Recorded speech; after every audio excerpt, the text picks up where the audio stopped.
नमस्कार, मैं नवीन कुमार। आइए डालते हैं एक नज़र आज की खबरों पर।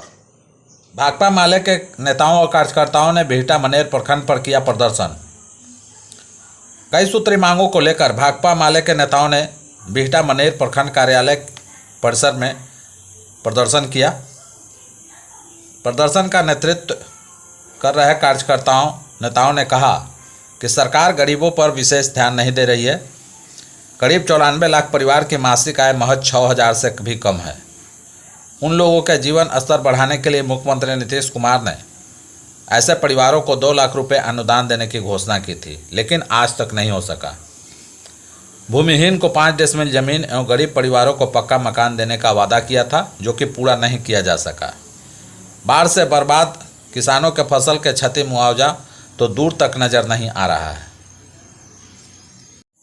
गया जंक्शन पर युवक की बैग से मिला नोटों का अंबार। होटल की छापेमारी में भी मिले लाखों रुपए।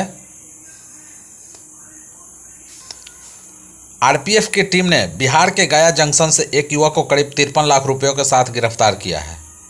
इस मामले में आगे की कार्रवाई के लिए आरपीएफ ने इतनी बड़ी रकम के साथ गिरफ्तार युवक को इनकम टैक्स डिपार्टमेंट के अधिकारियों के हवाले कर दिया।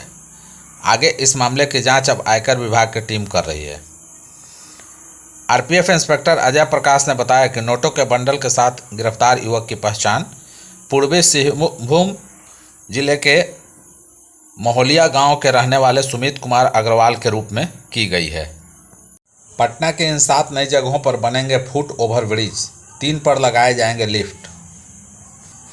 बिहार की राजधानी पटना के प्रमुख सड़कों पर वाहनों की संख्या और रफ्तार बढ़ने से पैदल यात्रियों को सड़क पार करने में काफ़ी कठिनाई हो रही है।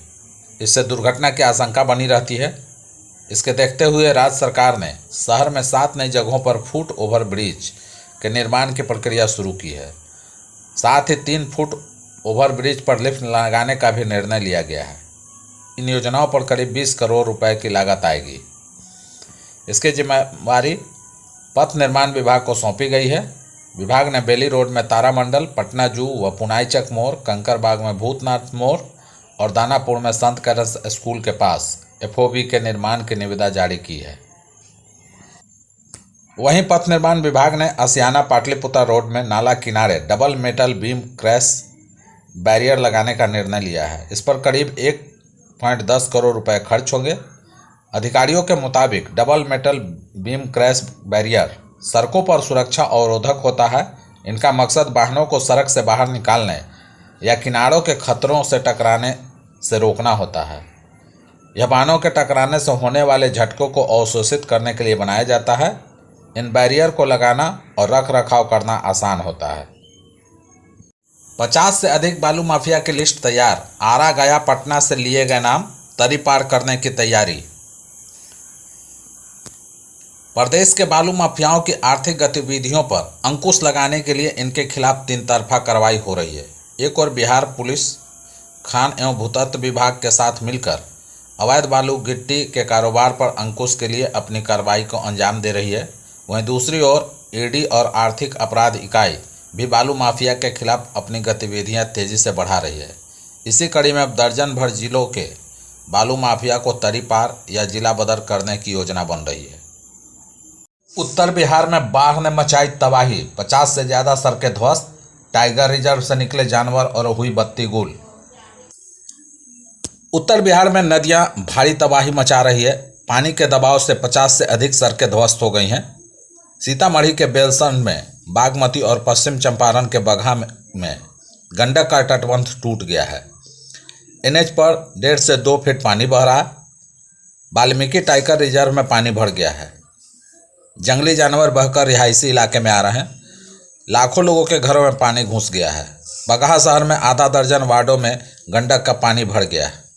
एहतियात के तौर पर बिजली काट दी गई है। सैकड़ों लोग सड़कों व बांधों पर समय बिताने को मजबूर है। पश्चिम चंपारण के लौरिया में अशोक स्तंभ परिसर में 5 से 6 फीट पानी है।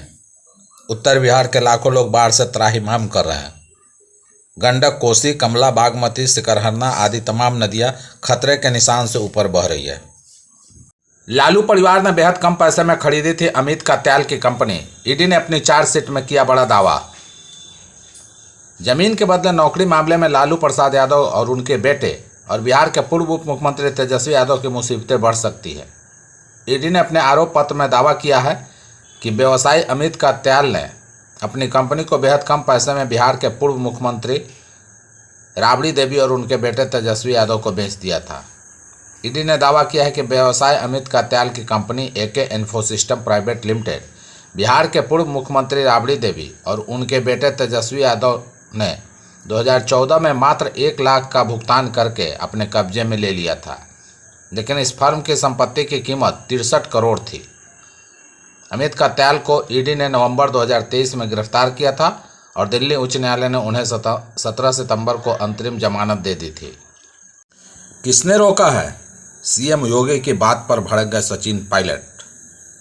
बीते दिनों उत्तर प्रदेश के मुख्यमंत्री योगी आदित्यनाथ ने कहा कि भाजपा के सत्ता में लौटने के बाद पीओके जम्मू कश्मीर का हिस्सा बन जाएगा।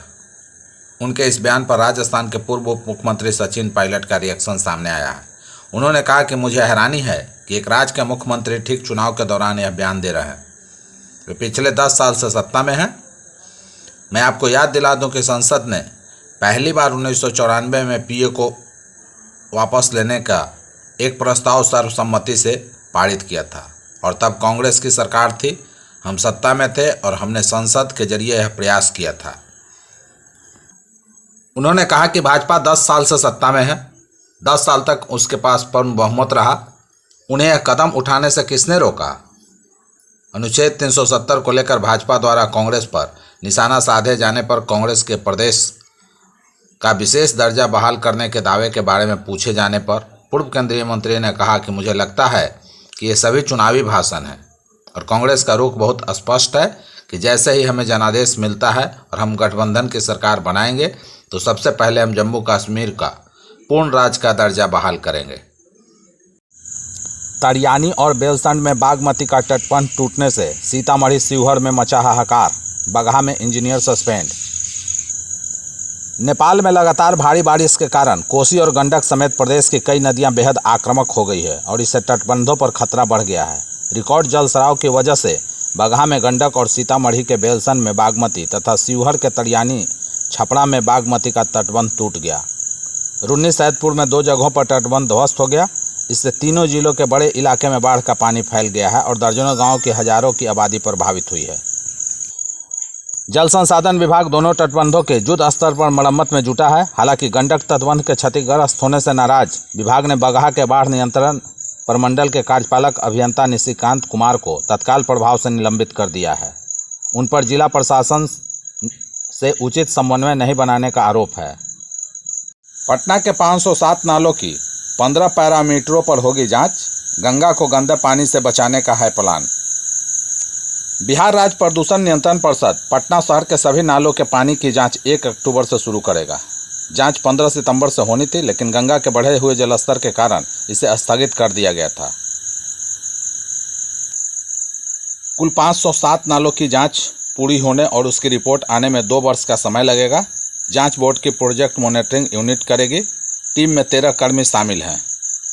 जांच पूरी होने के बाद शहर के नालों से सीधे गंगा में जा रहे गंदे पानी को रोकने के लिए कार्य योजना बनाई जाएगी ताकि गंगा जल का प्रदूषण से बचाया जा सके। खासकर पटना जिले के नगर निकाय क्षेत्र के छोटे छोटे नालों को प्रमुखता दी जाएगी। कि लैब में पानी के नमूने की जांच होगी। इससे पहले भी पटना शहर से निकलने वाले पानी में दीघा घाट पर झाग बनने का मामला सामने आया था। बोर्ड ने इसकी जांच की थी। हालांकि एनजीटी का सख्त निर्देश है कि किसी भी सूरत में गंगा समेत अन्य सहायक नदियों के पानी को प्रदूषित होने से बचाया जा सके। जांच 15 पैरामीटर पर की जाएगी। इसमें नाले के पानी का पीएच मान, बीओडी, सीओडी, नाइट्रेट, टीसी और एफसी समेत अन्य पैरामीटर शामिल होंगे। सिर्फ बरसात के मौसम में जांच नहीं होगी। 2 वर्ष के इस प्रोजेक्ट पर कुल 4 करोड़ 62 लाख रुपए खर्च होंगे।